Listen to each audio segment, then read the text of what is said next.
அஸ்ஸலாமு அலைக்கும் வரஹ்மத்துல்லாஹி வபரகாத்துஹு. எல்லா புகழும் அல்லாஹ் ஒருவனுக்கே. அன்பான சகோதர சகோதரிகளே, கர்பலா வரலாற்றை நாம் ஆரம்பத்திலிருந்து ஆதாரபூர்வமாக ஒரு தொடராக பார்த்து கொண்டு வருகிறோம். கடந்த பகுதியில் ஹுசைன் ரலியல்லாஹு அன்ஹு அவர்கள் கர்பலா என்ற பாலைவன பகுதியை அடைந்ததையும் அங்கேயே அவங்க தங்க வேண்டிய சூழ்நிலை ஏற்பட்டதையும் பார்த்தோம். இப்போது முஹர்ரம் மாதம் முன்னேறிக்கொண்டே இருக்கிறது. கர்பலாவின் வெப்பமான மணல், அமைதியாக வீசும் காற்று, ஆனால் அந்த அமைதிக்குள்ளே ஒரு பெரிய சோதனை மறைந்து கிடந்தது. அன்பானவர்களே, ஹுசைன் அலி அவர்களுடன் இருந்தவர்கள், அவர்களின் குடும்பத்தினர், பெண்கள், குழந்தைகள் மற்றும் மிக குறைந்த எண்ணிக்கையிலான தோழர்கள். அவங்க யாருமே போருக்காக வரல. அவங்க தங்களுடைய நிலைப்பாட்டோடு பயணித்து கொண்டிருந்தார்கள். அந்த நேரத்தில் உமர் இப்னு சஅத் தலைமையிலான படைகள் அந்த பகுதிக்கு வந்தடைந்தன. அங்கிருந்த நிலைமை மேலும் ரொம்ப பதற்றமான சூழ்நிலைக்கு தள்ளப்பட்டது. அந்த இரு தரப்பினருக்கும் இடையே பேச்சுவார்த்தைகள் நடந்ததாக வரலாற்று ஆதாரங்கள் குறிப்பிடுகின்றன. ஹுசைன் அலி அவர்கள் எந்தவித அசம்பாவமும் ஏற்படக்கூடாது அப்படின்னு தான் விரும்பினாங்க. அமைதியான ஒரு தீர்வு கிடைக்குமா என்ற எண்ணத்தோட முயற்சியும் செஞ்சாங்க. ஆனால் அங்கே நடந்த நிகழ்வுகள் அவங்க விரும்பிய திசையில் செல்லலை. அதன் பிறகு மிகவும் வேதனைக்குரிய ஒரு முடிவு எடுக்கப்பட்டது. ஃபுராத், அதாவது யூப்ரட்டிஸ் நதியிலிருந்து தண்ணீர் பெறுவதற்கு தடைகள் அவங்களுக்கு விதிக்கப்பட்டன. இந்த நதியானது அவங்களுக்கு ரொம்ப பக்கத்தில் தான் இருந்தது. ஆனாலும் அதை அடைய முடியாத நிலை ஏற்பட்டது. காலம் நகர்ந்தது, வெயில் அதிகரித்தது. குழந்தைகள், பெண்கள் அனைவரும் தண்ணீருக்காக காத்திருந்தார்கள். அன்பானவர்களே, இந்த காட்சியை சற்று நினைத்து பாருங்கள். பாலைவனத்தின் கடுமையான வெப்பம், தாகத்தால் வாடும் குடும்பங்கள். ஆனால் ஹுசைன் அலி அவர்கள் தங்களுடைய பொறுமையை இழக்கலை. அவர்கள் அல்லாஹ்வின் மீது முழுமையான நம்பிக்கையோடு இருந்தார்கள். அவங்க தங்களோட இருந்தவங்களுக்கும் பொறுமையையும் உறுதியும் நினைவூட்டினார்கள். இப்போது கர்பலாவின் சோதனை உச்சத்தை நோக்கி நகர்கிறது. ஆஷுரா நாள் நெருங்கி கொண்டிருக்கிறது. அந்த இரவில் ஹுசைன் அலி அவர்கள் தங்களுடன் இருந்த தோழர்களிடம் என்ன கூறினார்கள்? அவர்கள் ஏன் அனைவருக்கும் ஒரு முக்கியமான தேர்வை வழங்கினார்கள்? அதை பற்றி தொடர்ந்து பார்ப்போம். இப்போ முஹர்ரம் மாதத்துடைய 10வது நாளில் இருக்கும். ஆஷுரா நாள் நெருங்கி கொண்டிருந்தது.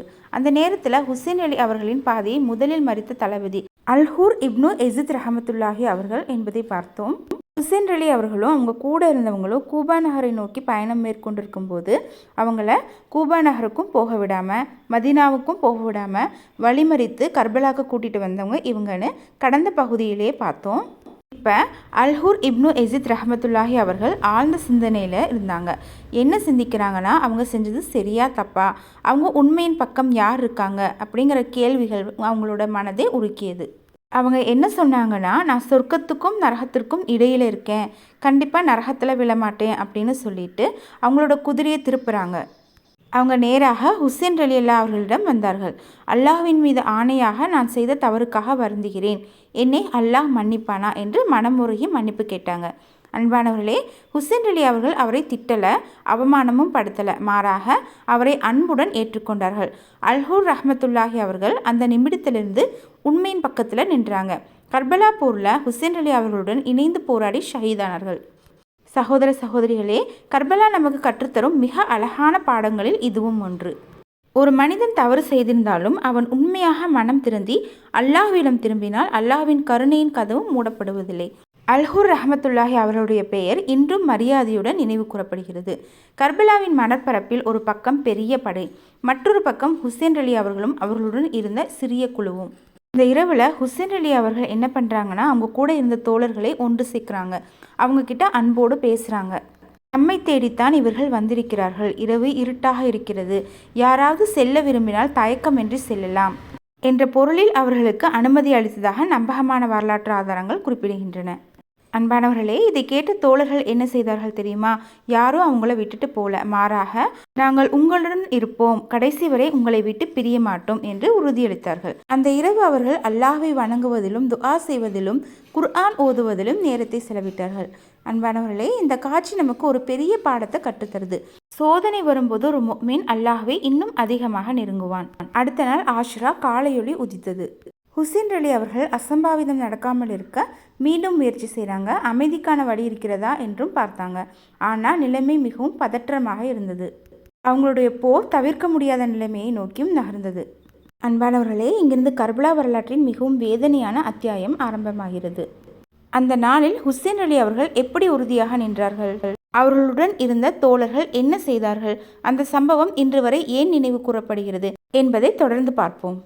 அன்பானவர்களே, ஆஷுரா நாள் கர்பலாவின் மணற்பரப்பு வரலாற்றில் மறக்க முடியாத ஒரு நாளை சந்தித்தது.